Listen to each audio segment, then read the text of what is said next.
ఇప్పుడు తీసుకోవాలి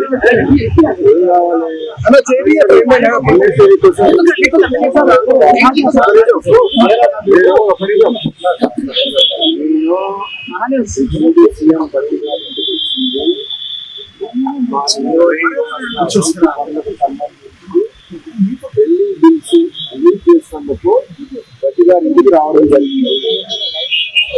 నేను హాల్లోకి ఎంటర్ అయ్యి లోపలికి పోతుంటే అక్కడ సొంత ముందు గారు అక్కడ కూర్చొని ఉన్నారు. లోపలికి వెళ్ళిపోయినా ఆ తర్వాత పలకరించి పోయిన తర్వాత నేను గట్టి గారితో మాట్లాడినా. ఆ తర్వాత కొండమురళి గారు ఆయన కలిసి వెళ్ళిపోయారు అనుకుంటా. నేను వచ్చిన పని రాజకీయాలకు సంబంధం లేదు, కొండమురళికి సంబంధం లేదు. మా మునుగోడు నియోజకవర్గానికి సంబంధించిన అభివృద్ధికి సంబంధించిన నాన్ గోయింగ్ వర్క్ సంబంధించిన పెండింగ్ బిల్స్ గతంలో మీ అందరూ తెలిసి అసెంబ్లీలో కూడా మాట్లాడినా. మా ఎమ్మెల్యే నియోజకవర్గాల్లో పెండింగ్ బిల్స్ కాంట్రాక్ట్ లేకపోతే పనులు ఆగిపోతున్నాయి. అన్ననా అసెంబ్లీలో ఆ పెండింగ్ బిల్ల గురించి నేను రావడం జరిగింది. తప్ప నేను రాజకీయాల గురించి కానీ వేరే అసలు విషయాలు నేను గట్టిగా మాట్లాడలేదు. అన్ని రాలేదు.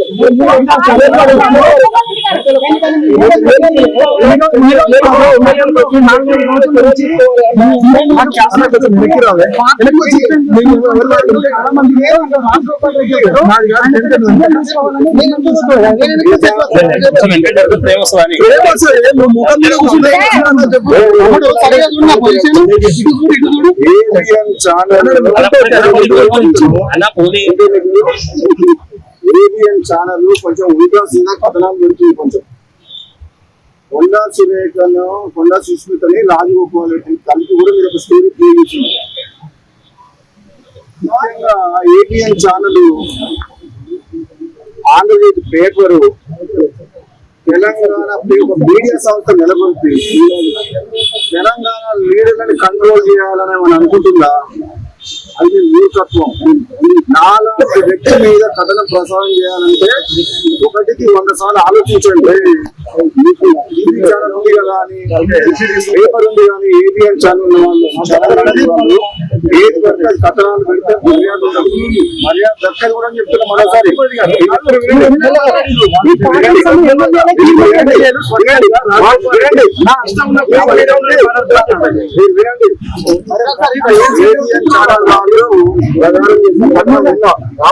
గురించి మాట్లాడలేదు. మళ్ళీ ఒకసారి చెప్తున్నా, ఏదైనా ఆంధ్ర మీడియా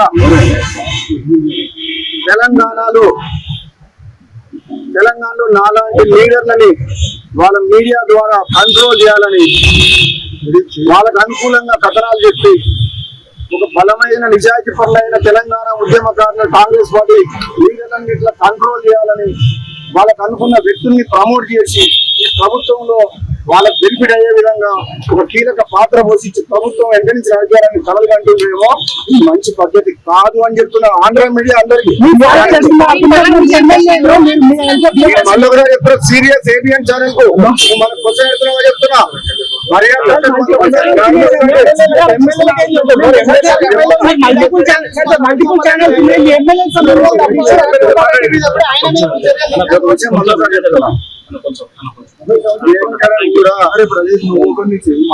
పార్టీకి వ్యతిరేకంగా ముఖ్యమంత్రికి వ్యతిరేకంగా ఒక వ్యక్తులకు వ్యతిరేకంగా ఎక్కడ కూడా ఎప్పుడు మాట్లాడలేదు, విమర్శించలేదు.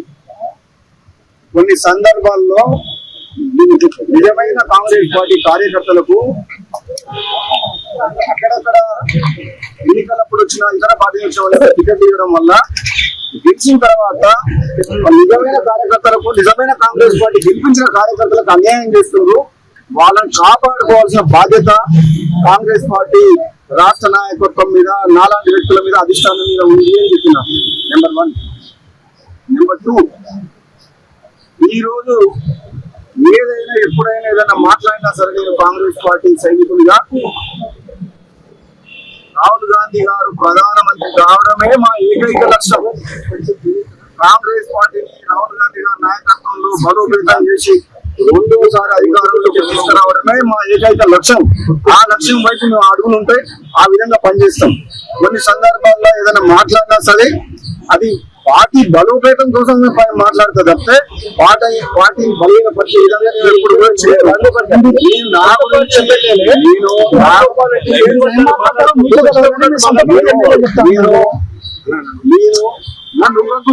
నన్ను విమర్శించిన వ్యక్తులను కానీ మీడియా అన్న పైకి ఎత్తు కెమెరా ఎవరో ఏదో మాట్లాడినని చెప్పి దాని నువ్వు కెమెరా ఎంత నీకు వస్తుంది